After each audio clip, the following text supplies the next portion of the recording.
오늘은 너무나 인간적인 다윗의 모습이라고 하는 제목으로 은혜의 시간을 좀 나눠보고자 합니다. 우리가 이런 경향이 있죠. 성경에 등장하는 인물은 모두 거룩하다고 말입니다. 제가 초신자 시절에 신우에 가서 예배를 좀 드리게 되었는데 어떤 교수님이 아브라함 이야기를 하면서 그분은 참 이렇게 모태신앙이고 믿음 생활을 오래 하신 분이에요.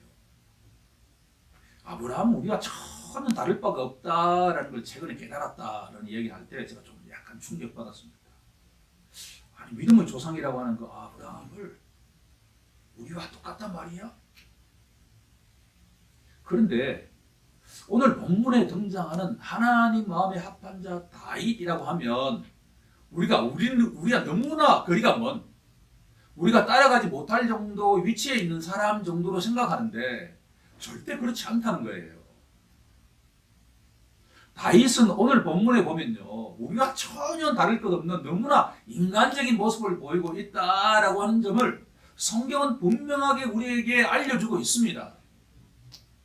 이건 무슨 말이냐 그러면 믿음이 아무리 좋은 사람도 주님이 부르시는 그날까지 이 땅에서 업앤다운 한다는 거예요. 금주에 성령이 충만했다가 그 다음 주에는 완전하게 바닥을 칠 수 있다라고 하는 것을 기억해야만 한다는 거예요. 앞으로가 계속 큐티하겠지만 다윗은 끝까지 주님 부르시는 그날까지 하나님 마음에 합한 자였지만 항상 곤두박질 친 때가 있다라고 한 겁니다. 이건 우리가 중요한 위로를 주는 동시에 하나님 마음에 합한 다윗도 넘어진다고 한다면 우리처럼 평범한 연약한 신자들은 언제든지 넘어질 수 있다라고 하는 것을 준비해야 된다는 거예요. 자, 그럼 지금부터 이 본문에 뛰어들기 위해서는 이 본문을 둘러싸고 있는 맥락이 상당히 중요한데 두 구절을 우리가 좀 주목해 보고자 합니다. 첫 번째 구절은 뭐냐 그러면 사무엘상 20장 1절이에요.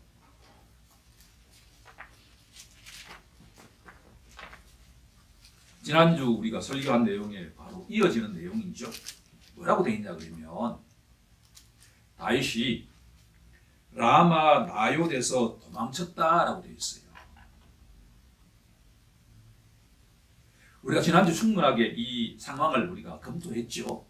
다윗에게는 여유가 없어요. 사울왕이 죽이라라고 하는 명령이 떨어지는 순간에 목이 거의 99로 달아난 거예요.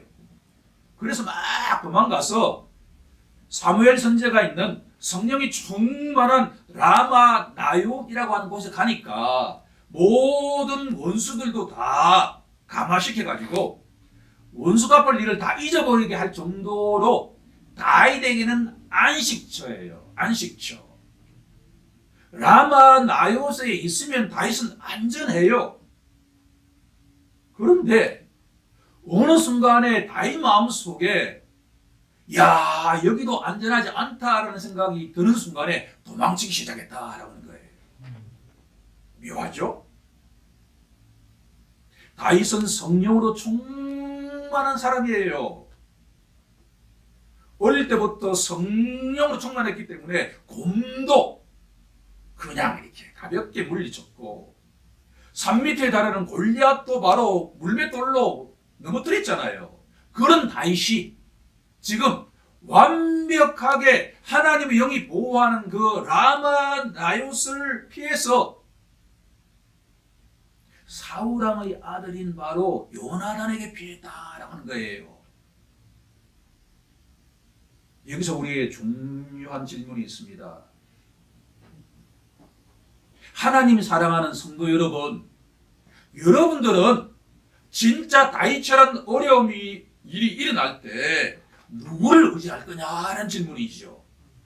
하나님을 의지할 겁니까? 사람을 의지할 것입니까? 라는 질문입니다. 그렇게도 성령이 충만한 다윗이 누구를 의지하고 있죠?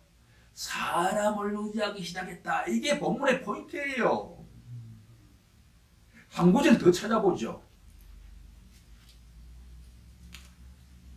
21장 10절에 가게 되면 본문을 둘러싸고 있는 바로 그 다음 본문입니다. 그날에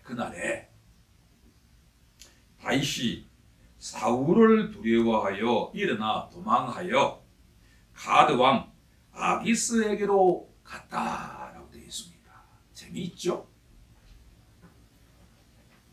조금 전에는 요나단에게 갔어요. 요나단은 자기에게 친구니까 이해가 되죠.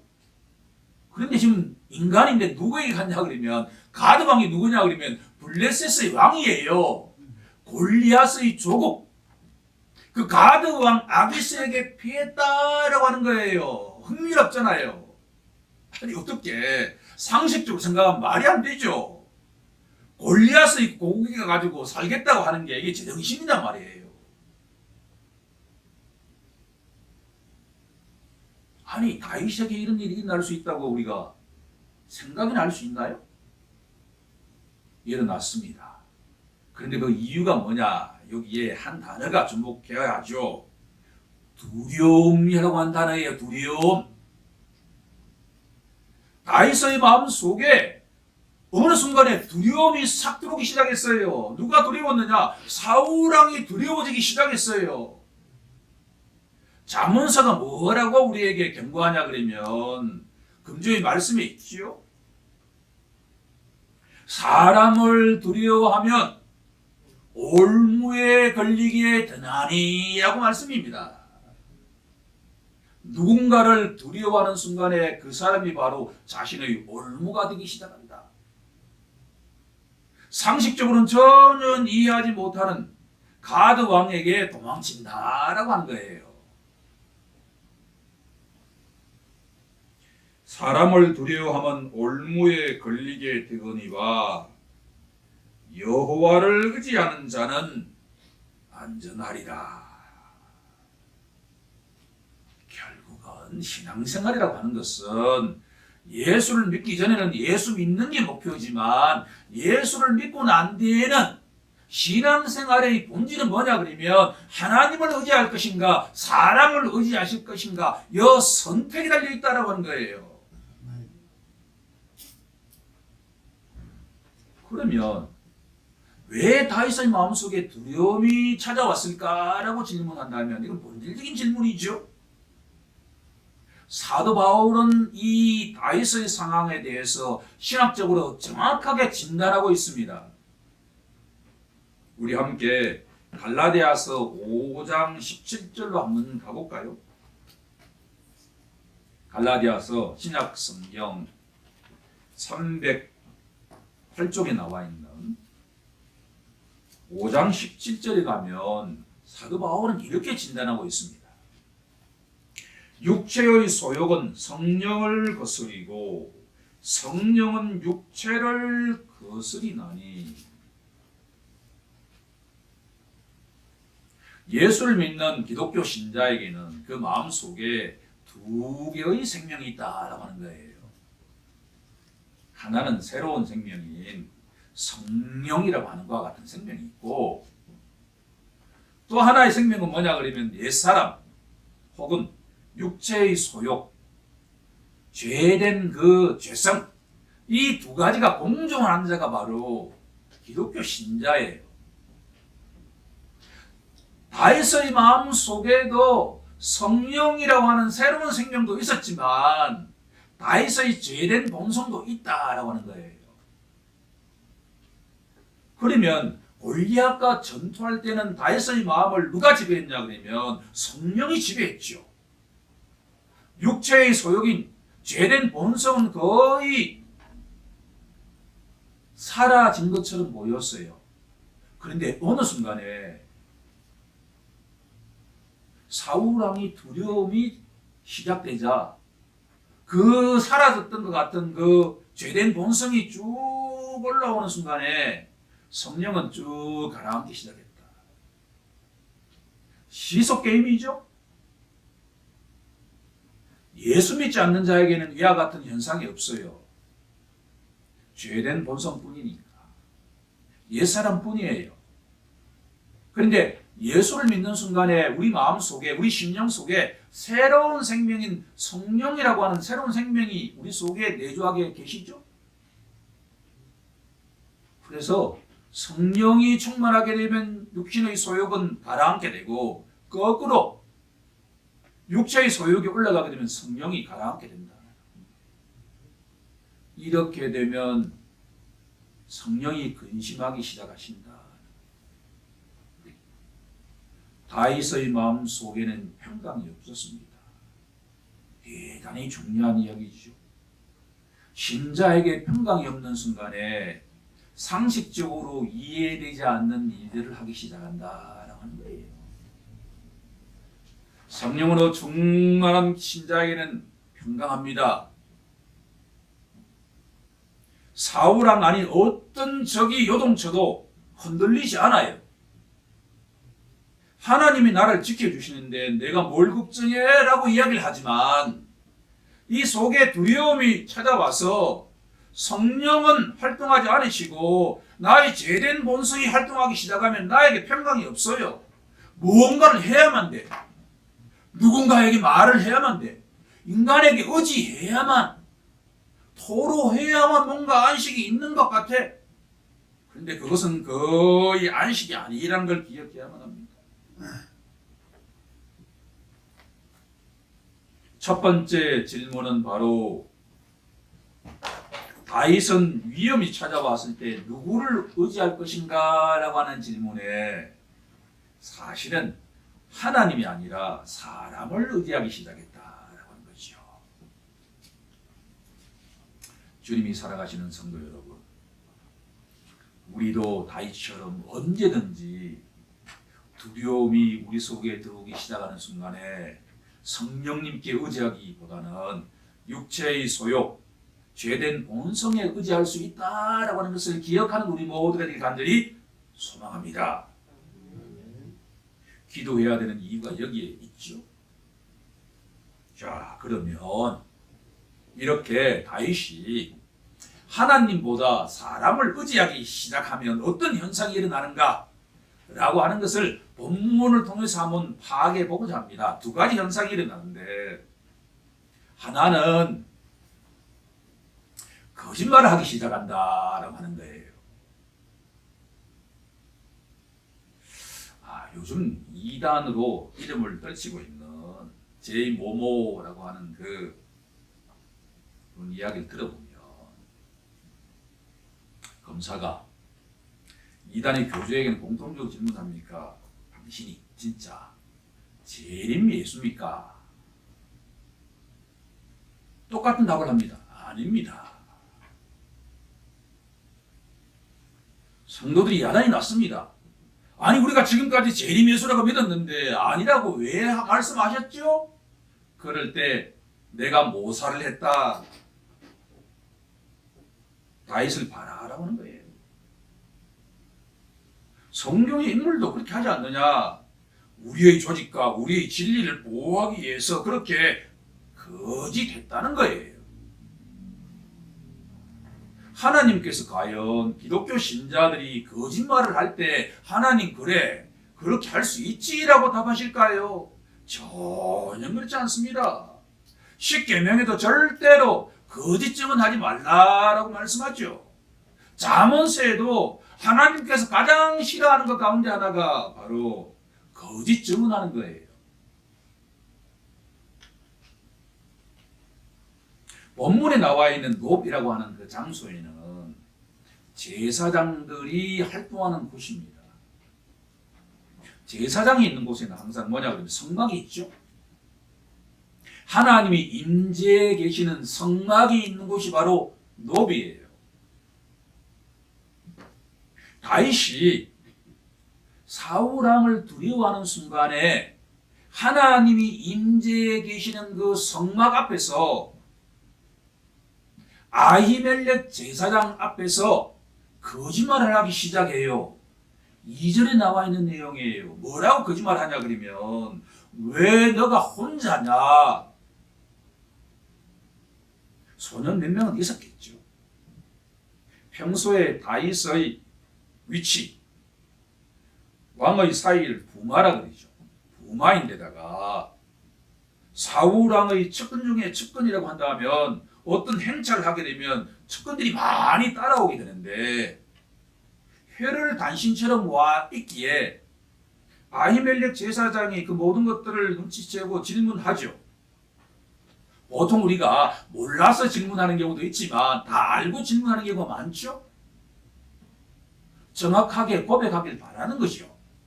그런데 아히멜렉 앞에서 거짓말하는 것이 아니라 성령 앞에서, 하나님 앞에서 사울 왕이 나를 특명을 주어서 지금 왔다라는 식으로 이야기하죠. 사실은 하나님 앞에서 거짓말하는 거죠.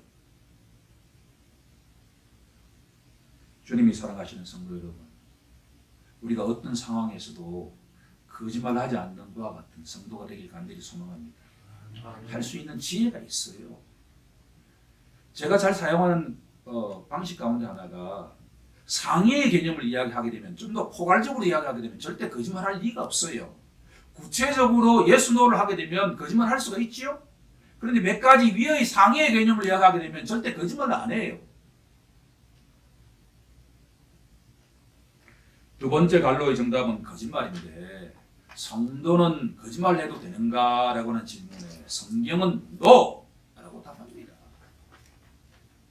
상황 논리에 따라서 거짓말할 수도 있지 않느냐라고 세상은 그렇게 말하지만 화이트 라이라고 이야기하지만 절대 그렇지 않습니다.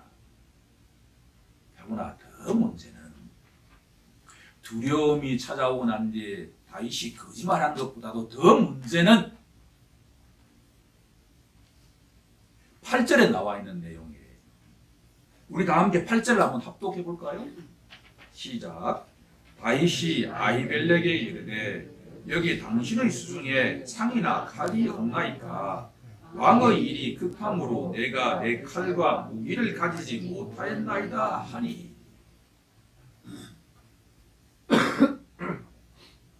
성경은 참 우리가 그냥 지나가서는 안 되는 내용으로 가득 차 있습니다.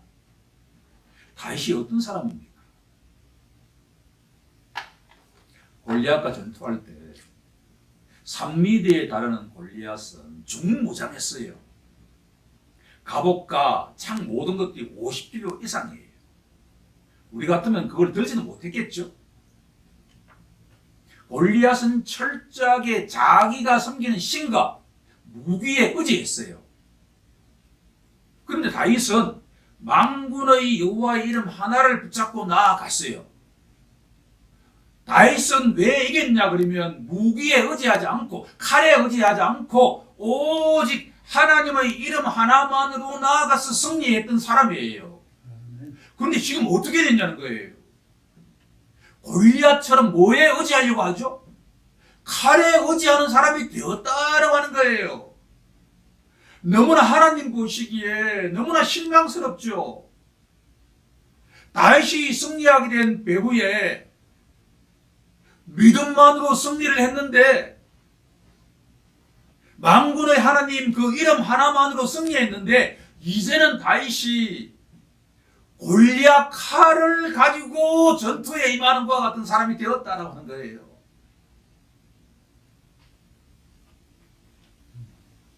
우리는 절대로 다윗처럼 되지 않아야 될 줄로 믿습니다.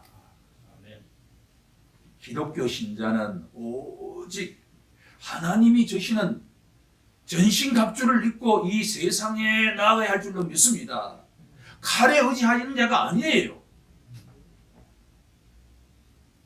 주님이 입혀주시는 그 전신갑주를 입고 세상 속에 나아갈 때 우리가 어떠한 적도 어떠한 환경도 우리가 물리칠 수 있는 것이 바로 기독교 신자다라고 하는 것을 기억하는 우리 모두가 되길 간절히 소망합니다.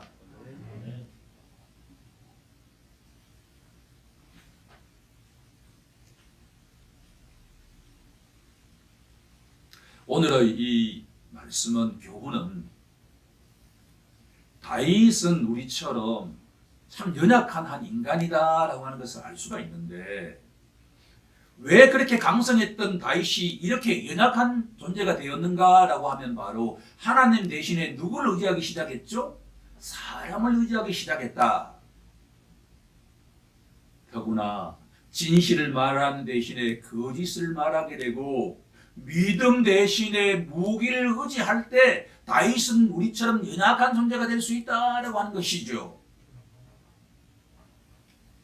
세 번째 내용으로 넘어가고자 하는데, 세 번째 내용은 참 딱딱한 내용일 수도 있습니다. 예수님께서 우리에게 성경 말씀을 딱 요약하면, 예수를 믿는 자는 하나님을 사랑하고 이웃을 사랑해야 된다는 말씀이죠. 자, 오늘 본문에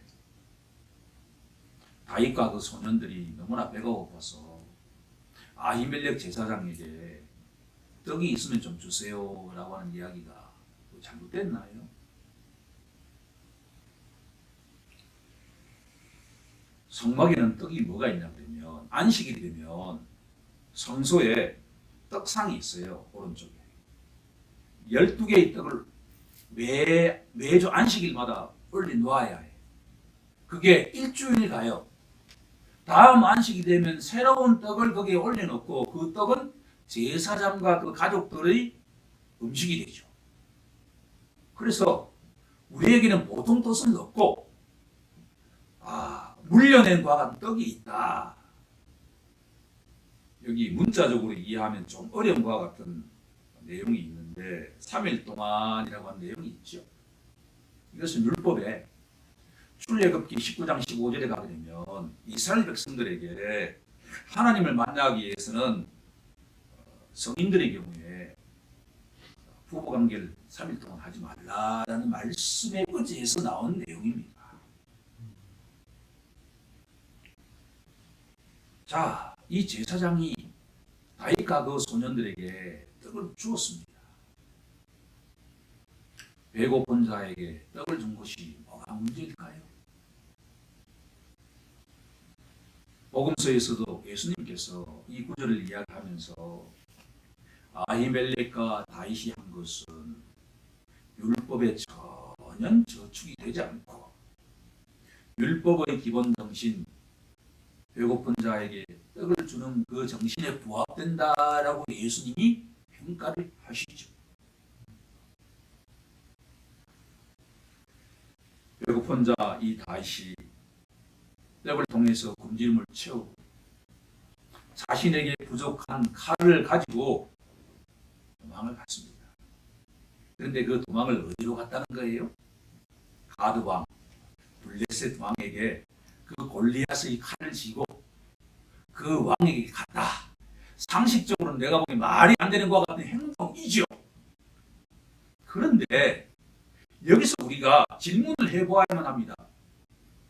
배고픈 자에게 제사장이 떡을 주고 칼이 없는 자에게 그 골리앗의 칼을 주었고 기도해 달라는 자에게 기도를 해 주었는데 예수님께서도 아무런 문제가 없다고 했는 이 행동이 엄청난 파장을 일으키게 되었다라고 하는 내용입니다. 이때 누가 있었느냐? 에돔 사람 도액이라고 하는 사람이 있었는데 사울 왕의 목자장이에요. 그것을 딱 관찰하고 있었죠. 우리가 읽지 않았던 22장으로 가게 되면 22장 9절에 가게 되면 이렇게 되어 있습니다. 그때 에돔 사람 도액이 사울의 신하 중에 썼더니 대답하여 이르되 이새의 아들이 노베 와서 아히두의 아들 아히멜렉에게 이런 것을 내가 보았는데 아히멜렉이 그를 위해서 여호와께 묻고 기도하고 그에게 음식도 주고 블레셋 사람 골리앗의 칼도 주도이다 라고 증언했습니다.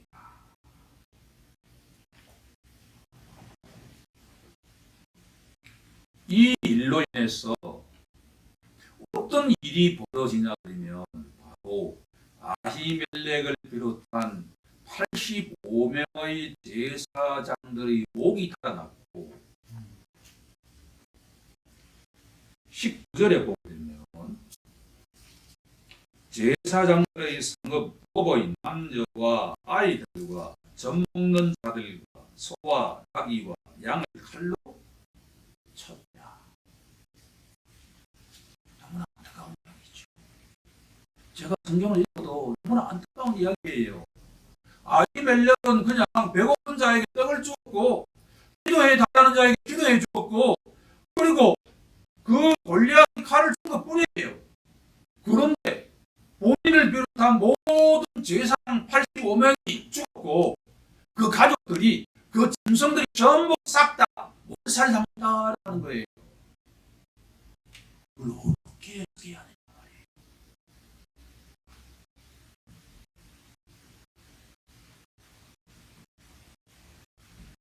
아히멜렉은 위기에 처한 다윗을 사랑했는 제뿐입니다. 사랑했어요. 그런데 다윗은 그냥 배고파서 떡을 달라고 해서 뿐이에요. 우리 중국을 먹은 거예요. 중국화를 가지고 간 것 뿐이에요. 그런데 여기에는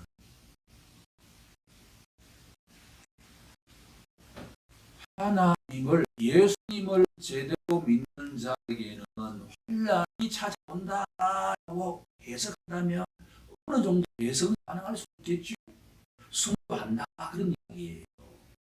그런데 그 말씀만 가지고서는 뭔가 하지 않잖아요. 그렇죠? 이게 딱딱한 이야기로 제가 나아가고 있습니다. 여기에는 하나님의 징벌적 성격이 있다라고 하는 거예요. 아히멜렉과 그 제사장들과 그 가족들이 도륙을 당한 것에는 하나님의 징벌적 성격이 있다고 하는 거예요. 이 말씀을 증거하면서도 뭔가 떨리지요. 사무엘상 2장 한번 가볼까요?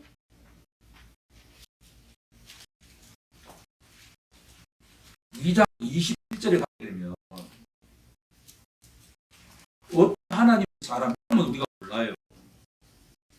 엘리에게 와서 이렇게 하나님이 작정하신 계획을 알려줍니다.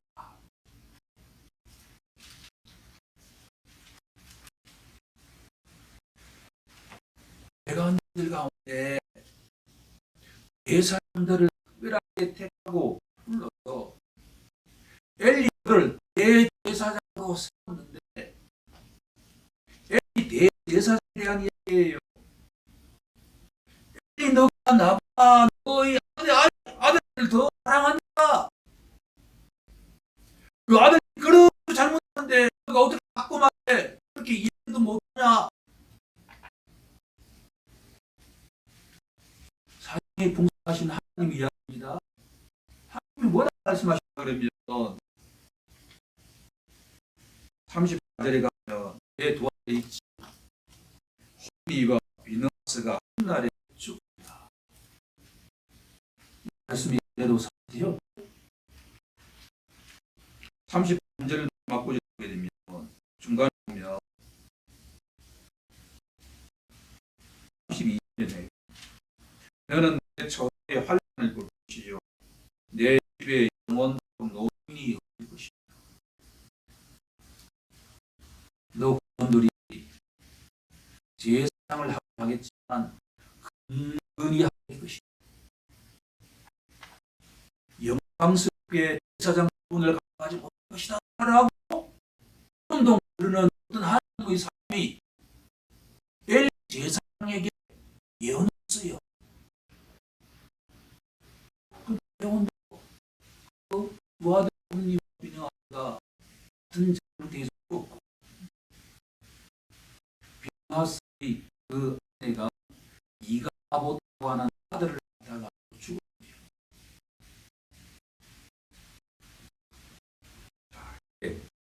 오늘로 보면 됩니다. 네, 마지막입니다. 20장 9절 다시 한번 나오면 그 얘기 뭐고 하냐면 아히두봇 아들 아히멜렉이라고 하죠. 아히멜렉 제사장 아버지 누구냐 그러면 아히두이에요.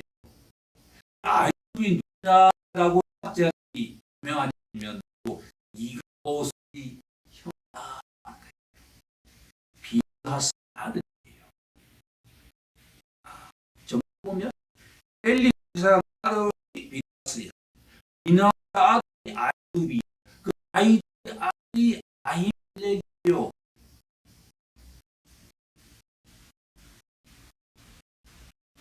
성경에 써 있는 말씀도 되었다 하는 거예요.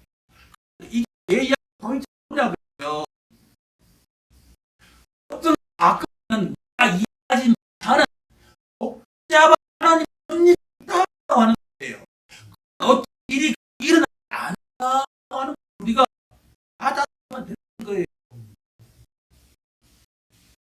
하나님 사람이 엘리 제사장의 성했던 그 사람이 시간이 지나가지고 아이시냐 떡 있는데 떡을 구웠는데 그 계기 와서 그 방문의 제사장이 완전한 이 반나는 받은 이는 없다.